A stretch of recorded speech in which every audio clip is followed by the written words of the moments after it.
মা কথাটি ছোট্ট অতি, কিন্তু যেন ভাই ইয়ার চেয়ে ত্রিভুবনে আপন কেউ নাই। যার মা নেই তার পুরো পৃথিবীটাই অন্ধকার। আসসালামু আলাইকুম, কেমন আছেন সবাই?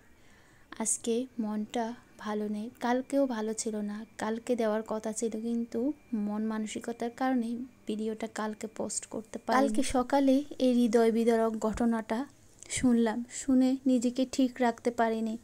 কালকের দিনটা যে আমার কেমন গিয়েছে আমি বোঝাতে পারবো না। আমার মনের উপর দিয়ে যে ঝড় বয়ে গিয়েছে, বইবে না কেন? আসলে একসাথে ভাবিয়া আমি মেয়েদেরকে নিয়ে একই স্কুলে পড়ে নিয়ে যেতাম, আসার সময় একই সাথে আসতাম, দেখা হতো, কথা হতো। বাচ্চাদের ভাইনাগুলো মা কি সুন্দর করে মেটাতো আসার সময়। ছোট্ট একটা বাচ্চা, আর একটা হচ্ছে আমার মেয়ের বয়সী, আরেকটা হচ্ছে একটু 10 বছর হবে। 3টা বাচ্চা কার মুখের দিকে তাকাবে? শুনলাম ভাবি এপার থেকে ওপারে চলে গিয়েছে আল্লাহর ডাকে। তাও কোথায় ডাকে সাড়া দিয়েছে? মায়ের বাড়িতে ঈদে বেড়াতে গিয়ে সেখানে শেষ নিঃশ্বাস দিয়ে তার ত্যাগ করতে হবে সে কখনোই ভাবে নাই। মায়ের বাড়িতে তো মানুষ আনন্দ করতে যায়, উল্লাস করতে যায়, কিন্তু শেষ বিদায়, শেষ নিঃশ্বাস দিয়ে মায়ের কাছেই হবে সে তো কখনোই বুঝতে পারে নাই।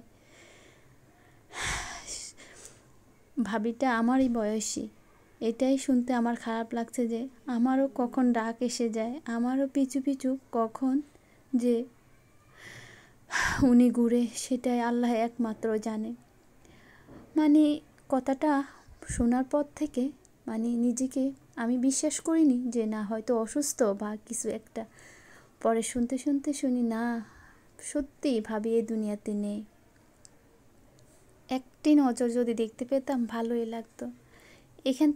এখানে যদি কিছু হতো তাহলে বাবার বাড়িতে নিয়ে যেত। এখন তো বাবার বাড়িতে শেষ নিঃশ্বাসটা ত্যাগ করেছে, এখন আর তো এখানে আনার মতো কোনো সুযোগই নেই। আসলে বাচ্চাদের কথা মনে হলে খুব খারাপ লাগে, তাই না? চোখ বন্ধ করলে মাকে বোঝা যায়। এই পৃথিবীতে মা ছাড়া কাউকে বিশ্বাস করা যায় না। মা নেই যার, তার পুরো পৃথিবীটাই অন্ধকার। মার কাছে বায়না, মার কাছে আদর, মার কাছে আবদার, সকল কিছু। বাপের চাইতে দেখবেন বাচ্চারা মাকে বেশি ভালোবাসে, মাকে বেশি কোনো কিছু বায়না করতে বেশি বলে। এখন এই 3টা বাচ্চা কার মুখের দিকে তাকাবে? আমার এইটা মনে হলে খারাপ লাগছে যে আমার কিছু হলে আমার বাচ্চা কার দিকে তাকাবে? সবাই আছে, কিন্তু মায়ের জায়গা কেউ দিতে পারবে না, কখনোই না। আমার কষ্ট, দুঃখ, যন্ত্রণা সব কিছু মেয়েরা মায়ের সাথে কিন্তু ভাগ করে। দেখবেন ভাগ করবে কার সাথে? নিজের যন্ত্রণার কথা, কোনো একটু ব্যথা পেলে। এই হৃদয় বিদারক ঘটনাটা আমি বলতে পারি না, কবে যে আমি বলতে পারবো আমি জানি না, নিজেকে নিজে সামলাতে পারবো। ধন্য মা, তুমি আছো আমার পৃথিবীতে। তুমি ছাড়া দুনিয়াটা আমার অন্ধকার, তুমি ছাড়া জীবনটা আমার দুর্বিষহ। তো সবাই ভালো থাকবেন, সবাই মায়ের প্রতি খেয়াল রাখবেন। আল্লাহ হাফেজ, আসসালামু আলাইকুম।